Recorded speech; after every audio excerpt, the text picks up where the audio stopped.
السلام علیکم۔ آج پیر ہے فروری کی 20 تاریخ۔ پاکستان میں اس وقت شام کے 7، بھارت میں 7:30، اور یہاں ہمارے اسٹوڈیوز کی گھڑیوں میں صبح کے 9 بج رہے ہیں۔ وائس آف امریکہ واشنگٹن کی اردو سروس سے میں ہوں خالد حمید، خبروں کے ایک بلیٹن کے ساتھ۔ امریکہ کے صدر جو بائیڈن نے پیر کو یوکرین کا غیر اعلانیہ دورہ کیا ہے، جو کہ روس کے حملے کا 1 سال مکمل ہونے سے کچھ دن پہلے ہوا ہے۔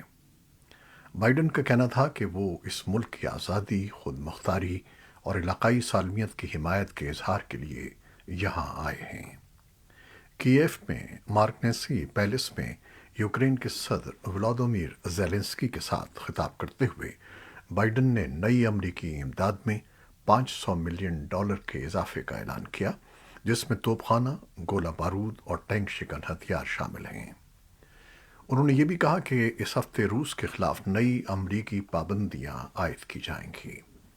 بائیڈن نے اس موقع پر کہا کہ 1 سال بعد کیف ڈٹا ہوا ہے اور یوکرین پرعزم ہے۔ انہوں نے کہا کہ امریکی آپ کے ساتھ ہیں اور دنیا آپ کے ساتھ کھڑی ہے۔ بائیڈن نے کہا کہ پوٹن کا خیال تھا کہ یوکرین کمزور ہے اور مغرب تقسیم ہے۔ انہوں نے سوچا تھا کہ وہ ہم سے آگے نکل سکتے ہیں۔ مجھے نہیں لگتا کہ وہ اب بھی ایسا سوچ رہے ہوں گے۔ زیلنسکی نے کہا کہ یہ یوکرین کے لیے ایک بہت بڑا تاریخی لمحہ ہے۔ انہوں نے بائیڈن کا شکریہ ادا کیا اور کہا کہ وہ امریکی رہنما کے ساتھ میدان جنگ کی صورتحال پر بات کرنے کے منتظر ہیں۔ بائیڈن اور زیلنسکی جس وقت دارالحکومت میں ایک کیتھیڈرل کا دورہ کر رہے تھے تو کیف اور یوکرین کے دیگر مقامات پر فضائی حملے کے سائرن سنائی دیے۔ بائیڈن اور زیلنسکی نے ایک یادگاری دیوار پر بھی پھول چڑھائے جو تنازع سے گرنے والے ہیروز کے لیے وقف ہے۔ امریکی وزیر خارجہ اینٹنی بلنکن نے کہا کہ بائیڈن انتظامیہ ترکی کو F-16 لڑاکا طیاروں کی فروخت کی حمایت کرتی ہے۔ وہ آج پیر کو انقرہ کے دورے کے دوران ترک لیڈروں سے بات چیت کر رہے تھے۔ بلنکن کا کہنا تھا کہ امریکی کانگریس کو $20 بلین کی F-16 فروخت کی منظوری دینی چاہیے، جس میں 40 جیٹ طیاروں اور تقریباً 80 جدید کاری کٹس کے لیے ترکی کی درخواست شامل ہے۔ بلنکن نے ترک وزیر خارجہ مولود چاوشوغلو کے ساتھ ایک مشترکہ نیوز کانفرنس کے دوران کہا کہ وہ مجوزہ فروخت کے بارے میں کانگریس کو باضابطہ طور پر مطلع کرنے کے بارے میں کوئی ٹائم لائن فراہم نہیں کر سکتے، لیکن یہ کہ وہ اس معاہدے کے لیے بائیڈن انتظامیہ کی حمایت کا اظہار کر رہے ہیں۔ وہ ترک صدر رجب طیب ایردوان سے بھی ملاقات کرنے والے ہیں۔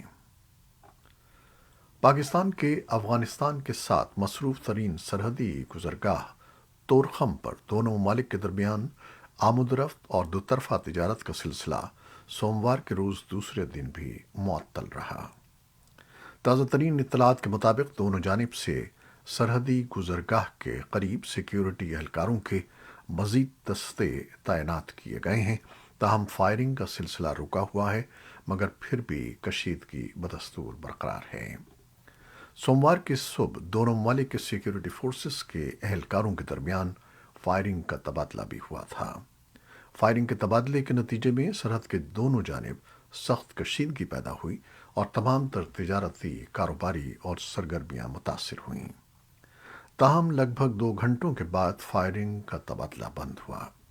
سرحدی گزرگاہ پر واقع گیٹ کو طالبان عہدیداروں نے اتوار کی شام اس وقت بند کر دیا جب پاکستان کے سیکیورٹی اہلکاروں نے بغیر دستاویزات کے ان افغان باشندوں کو پاکستان داخل ہونے سے روکنے کی کوشش کی جو اپنے رشتہ دار مریضوں کے ساتھ تھے۔ لگ بھگ 10 دن قبل پاکستانی حکام نے مریضوں کے ساتھ آنے والے ان کے رشتہ داروں کو افغانستان سے پاکستان داخل ہونے پر پابندی عائد کی۔ افغانستان میں برسر اقتدار طالبان نے پاکستان کے اس فیصلے پر تحفظات کا اظہار کیا۔ طورخم میں کام کرنے والے مزدوروں اور تاجروں نے سفید جھنڈے ہاتھوں میں اٹھا کر امن مارچ بھی کیا اور دونوں ممالک کے اعلیٰ حکام سے مسائل اور مشکلات پر قابو پانے کے لیے مذاکرات کی اپیل کی۔ سرکاری طور پر طورخم میں 2 دن سے جاری کشیدگی کے بارے میں کسی قسم کا بیان جاری نہیں کیا گیا۔ رہائشیوں اور عینی شاہدین نے وائس آف امریکہ کو بتایا کہ طورخم میں پاکستانی افواج اور طالبان کے درمیان صبح 7 سے 8 بجے تک کے درمیان چھوٹے اور بھاری ہتھیاروں سے فائرنگ کا تبادلہ ہوا۔ ننگرہار میں طالبان کی صوبائی حکومت نے ایک بیان جاری کیا جس میں کہا گیا ہے کہ طورخم بارڈر آئندہ اطلاع تک ہر قسم کے کاروبار اور مسافروں کے لیے مکمل طور پر بند ہے۔ صوبائی حکومت نے عوام سے کہا ہے کہ وہ اگلے نوٹس تک طورخم کے سفر سے گریز کریں۔ بیان میں طورخم بارڈر کے کمشنر مولوی صدیق کے حوالے سے کہا گیا ہے کہ پاکستان نے اپنے وعدے پورے نہیں کیے اور طالبان قیادت کے حکم پر گیٹ بند کر دیا گیا ہے۔ پاکستان کے صدر ڈاکٹر عارف علوی نے پنجاب اور خیبر پختونخوا کے اسمبلیوں کے لیے انتخابات کی تاریخ کا اعلان کر دیا ہے۔ صدر عارف علوی نے الیکشن ایکٹ سن 2017 کے سیکشن 57 کا استعمال کرتے ہوئے انتخابات کے لیے تاریخوں کا اعلان کیا۔ ایوان صدر سے جاری بیان میں کہا گیا ہے کہ پنجاب اور خیبر پختونخوا میں 2 ماہ بعد 9 اپریل کو انتخابات ہوں گے۔ صوبائی اسمبلی کے لیے تاریخیں مقرر کرنے کے اعلامیے میں 7 نکات ہیں، جن میں یہ بھی کہا گیا ہے کہ خیبر پختونخوا اور پنجاب میں گورنر اپنی آئینی ذمہ داریاں پوری نہیں کر رہے۔ دونوں صوبوں میں اسمبلیاں تحلیل ہونے کے بعد آئین کے مطابق عام انتخابات میں 90 دن سے زیادہ تاخیر نہیں کی جا سکتی۔ انہوں نے کہا کہ دونوں صوبوں میں الیکشن کا انعقاد الیکشن کمیشن کی ذمہ داری ہے اور کمیشن بھی اپنی آئینی ذمہ داریاں پوری نہیں کر رہا۔ ان کے مطابق دونوں آئینی دفتر ایک دوسرے پر ذمہ داری ڈال رہے ہیں، جس کی وجہ سے آئینی عمل کی تکمیل میں تاخیر ہو رہی ہے۔ صدر علوی کا کہنا تھا کہ انہوں نے حلف لیا ہے کہ وہ آئین کی پاسداری اور حفاظت کریں گے۔ دوسری جانب الیکشن کمیشن نے منگل کو ہنگامی اجلاس طلب کر لیا ہے جس میں صورتحال کا جائزہ لیا جائے گا۔ اس سے پہلے پاکستان کے وزیر داخلہ رانا ثناء اللہ خان نے کہا تھا کہ صدر مملکت الیکشن کمیشن کو غیر قانونی اور غیر آئینی احکامات پر مجبور نہیں کر سکتے، اس لیے وہ آئین کی حد میں رہیں اور اپنے دفتر کو بلیک میلنگ کا اڈا نہ بنائیں۔ وزیر اعلیٰ سندھ مراد علی شاہ نے کراچی پولیس ہیڈ کوارٹر پر جمعے کو ہونے والے دہشت گرد حملے کے سہولت کاروں کا پیچھا کرنے کا عزم ظاہر کیا ہے۔ اس حملے میں 5 افراد ہلاک ہوئے تھے اور تینوں حملہ آور بھی سیکیورٹی فورسز کی کارروائی میں مارے گئے تھے۔ سندھ اسمبلی میں پیر کو خطاب کرتے ہوئے وزیر اعلیٰ سندھ کا کہنا تھا کہ اس حملے نے انہیں ہلا کر رکھ دیا ہے اور حکومت اور سیکیورٹی ادارے امن و امان کی صورتحال پر نظر رکھے ہوئے ہیں۔ گو کہ پولیس نے مقدمہ درج کر کے جمعے کو ہونے والے حملے کی باقاعدہ تفتیش شروع کر دی ہے، لیکن 2 روز میں کوئی پیش رفت نہیں ہو سکی۔ کراچی پولیس کے ایک سینئر افسر نے وائس آف امریکہ کو بتایا کہ حملہ آوروں میں سے 2 کی شناخت ہو چکی ہے جبکہ تیسرے کی شناخت کی جا رہی ہے۔ سیکیورٹی تجزیہ کاروں کا کہنا ہے کہ کراچی پولیس ہیڈ کوارٹر پر حملہ سیکیورٹی کی ناکامی سے زیادہ انٹیلیجنس کی ناکامی تھی اور دہشت گردوں کا مقصد یہ پیغام دینا تھا کہ وہ کہیں بھی بآسانی کارروائی کر سکتے ہیں۔ دوسری جانب پاکستان اسٹاک مارکیٹ میں پیر کے روز کاروبار کے اختتام پر 457 پوائنٹس کی بڑی کمی دیکھی گئی، جس کی وجہ امن و امان کی موجودہ صورتحال کو تجزیہ کار قرار دیتے ہیں۔ طالبان کی وزارت خارجہ نے میونخ سیکیورٹی کانفرنس میں پاکستانی وزیر خارجہ بلاول بھٹو زرداری کے بیان کا خیر مقدم کیا ہے، جس میں انہوں نے علاقائی استحکام کے لیے پرامن افغانستان کو ناگزیر قرار دیا تھا۔ وزارت کا کہنا تھا کہ ہم علاقائی اور عالمی ممالک کی توجہ اس حقیقت کی طرف مبذول کرانا چاہتے ہیں کہ طالبان حکومت نے قبضے کے دوران اور اقتدار میں آنے کے بعد افغانستان اور خطے کی سلامتی کو مضبوط بنانے کے لیے ٹھوس اقدامات کیے ہیں، جس کے نتیجے میں نہ صرف افغانستان بلکہ خطے کی سلامتی میں بہتری آئی ہے۔ طالبان حکومت کی وزارت خزانہ نے ایک بیان میں کہا ہے کہ وزارت خزانہ نے گزشتہ 11 ماہ میں افغانستان میں کسٹم قیمت میں 100 ارب افغانی رقم جمع کی ہے۔ وزارت کا کہنا ہے کہ سابق دور حکومت میں ایک سال میں 72 ارب افغانی جمع ہوئے تھے، جو ایک بڑی رقم تھی۔ تجزیہ کاروں کا کہنا ہے کہ گزشتہ 11 ماہ میں محصولات اور ٹیکسوں کی وصولی میں اضافے میں پاکستان کو کوئلے کی برآمد کا اہم عنصر بھی شامل تھا۔ امریکی وزیر خارجہ اینٹنی بلنکن نے نامہ نگاروں کو بتایا ہے کہ امریکہ اور چین کے تعلقات میں جو کشیدگی پیدا ہوگی، اس کا اظہار انہوں نے براہ راست چینی خارجہ پالیسی کے اعلیٰ عہدیدار وانگ یی کے ساتھ کر دیا ہے۔ چینی وزارت خارجہ کے ترجمان وانگ وین بن نے پیر کو ایک بریفنگ میں کہا کہ امریکہ چین پر دباؤ ڈالنے کی پوزیشن میں نہیں ہے اور چین کے روس کے ساتھ تعلقات کسی تیسرے فریق کو نشانہ بنانے کے لیے کسی صف بندی اور عدم تصادم پر مبنی نہیں ہے۔ وانگ وی بن نے کہا کہ یہ امریکہ ہے، نہ کہ چین، جو لامتناہی طور پر میدان جنگ میں ہتھیار بھیج رہا ہے۔ یورپی یونین کی خارجہ پالیسی کے سربراہ جوزف بوریل نے برسلز میں صحافیوں کو بتایا کہ انہوں نے بھی وانگ یی کے ساتھ موجودہ صورتحال پر بات کی ہے اور ان سے کہا ہے کہ وہ روس کو ہتھیار فراہم نہ کریں۔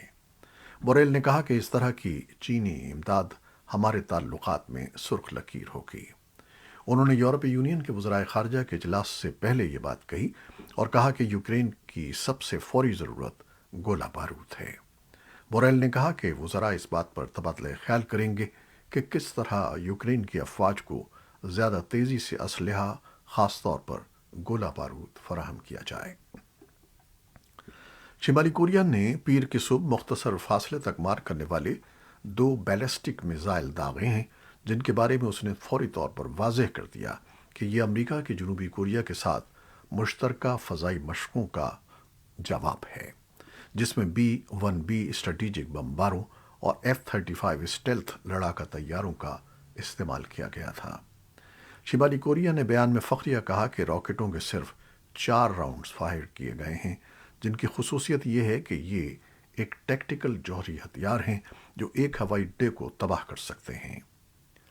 جنوبی کوریا کے جوائنٹ چیفز آف اسٹاف نے کہا کہ اس نے شمالی کوریا کے دارالحکومت پیونگ یونگ کے شمال میں واقع علاقے سیکچون سے صبح 7 بجے سے صبح 11:30 کے درمیان داغے گئے مختصر فاصلے تک مار کرنے والے 2 بیلسٹک میزائلوں کا جزیرہ نما کوریا کے مشرق میں پتہ لگایا ہے۔ ایران نے پیر کے روز ان خبروں کی تردید کی ہے کہ وہ اتنی مقدار میں یورینیم افزودہ کر رہا ہے کہ ہتھیار بنا سکے۔ سرکاری ارنا نیوز ایجنسی کے مطابق ایران کی ایٹامک انرجی آرگنائزیشن کے ترجمان بہروز کمال وندی نے پیر کو کہا کہ اب تک ہم نے 60% سے زیادہ افزودگی کی کوئی کوشش نہیں کی ہے۔ 60% سے زیادہ افزودگی کے ذرات کی موجودگی کا مطلب یہ نہیں ہے کہ ہتھیار تیار کیے جا سکتے ہیں۔ بلومبرگ نیوز کی اتوار کو ایک رپورٹ میں کہا گیا ہے کہ بین الاقوامی ایٹمی توانائی ایجنسی کے معائنہ کاروں نے 84% تک افزودہ یورینیم کا پتہ لگایا ہے۔ جوہری بم تیار کرنے کے لیے یورینیم کو 90% تک افزودہ کرنا ضروری ہے۔ امریکی وزیر خارجہ اینٹنی بلنکن نے پیر کو ترکی کے دورے کے دوران صحافیوں کو بتایا کہ امریکہ IAEA کے ساتھ قریبی رابطے میں ہے اور صورتحال کے بارے میں مزید معلومات حاصل کرنے کے لیے کام کر رہا ہے۔ انہوں نے کہا کہ یہ ایک بہت سنگین معاملہ ہوگا۔ IAEA نے اتوار کو ایک ٹویٹ میں کہا تھا کہ وہ ایران کی افزودگی کی سطح سے متعلق رپورٹس سے آگاہ ہے۔ ڈاکٹر گروسی کا کہنا تھا کہ IAEA ایران کے ساتھ ایجنسی کی حالیہ تصدیقی سرگرمیوں کے نتائج کے بارے میں بات کر رہی ہے اور وہ IAEA کے بورڈ آف گورنرز کو مناسب طور پر آگاہ کرے گا۔ برازیل میں طوفانی بارشوں کے نتیجے میں سیلاب اور لینڈ سلائیڈنگ سے 36 افراد ہلاک ہو گئے ہیں۔ زیادہ تر نقصانات برازیل کی ریاست ساؤ پاولو میں ہوئے ہیں، جہاں لینڈ سلائیڈنگ سے درجنوں گھر تباہ ہو گئے ہیں اور کئی مرکزی شاہراہیں سیلابی پانی میں ڈوبی ہوئی ہیں۔ حکام نے ہلاکتوں میں مزید اضافے کا خدشہ ظاہر کیا ہے۔ امدادی کاموں میں فائر فائٹرز کے ساتھ برازیل کی فوج کے اہلکار بھی حصہ لے رہے ہیں۔ ٹویٹر کے بعد اب فیس بک اور انسٹاگرام صارفین بھی معاوضہ ادا کر کے بلیو ٹک حاصل کر سکیں گے۔ میٹا نے اعلان کیا ہے کہ وہ جلد اکاؤنٹ ویریفیکیشن کے لیے پیڈ سروس کا آغاز کرے گی۔ سروس کے تحت فیس بک اور انسٹاگرام پر موجود 18 یا اس سے زائد عمر کے صارفین کمپنی کو ادائیگی کر کے اپنا اکاؤنٹ ویریفائی کرا سکیں گے، لیکن یہ سروس بزنس اکاؤنٹس کے لیے دستیاب نہیں ہوگی۔ بلو بیج حاصل کرنے کے لیے صارفین کو ماہانہ $12 ادا کرنے ہوں گے، لیکن وہ اکاؤنٹس جو پہلے ہی تصدیق شدہ ہیں ان پر یہ چارجز لاگو نہیں ہوں گے۔ یہ تھیں وہ خبریں جو فیس بک لائیو پر ہم نے آپ کے لیے پیش کی۔ ہماری ویب سائٹ، یوٹیوب اور پوڈ کاسٹ پر یہ بلیٹن آپ کے لیے پوسٹ کر دیا جاتا ہے۔ آپ ہمارے بلیٹن کو شیئر کرتے ہیں اور اپنے کمنٹس میں اپنی محبتوں کا اظہار کرتے ہیں، جس کے لیے ہم آپ کے بے حد ممنون ہیں۔ اپنی ان محبتوں اور دعاؤں کو جاری رکھیے گا۔ نیوز ایڈیٹر بہجت جیلانی کے ساتھ خالد حمید کو اب اجازت دیجیے گا۔ اللہ حافظ۔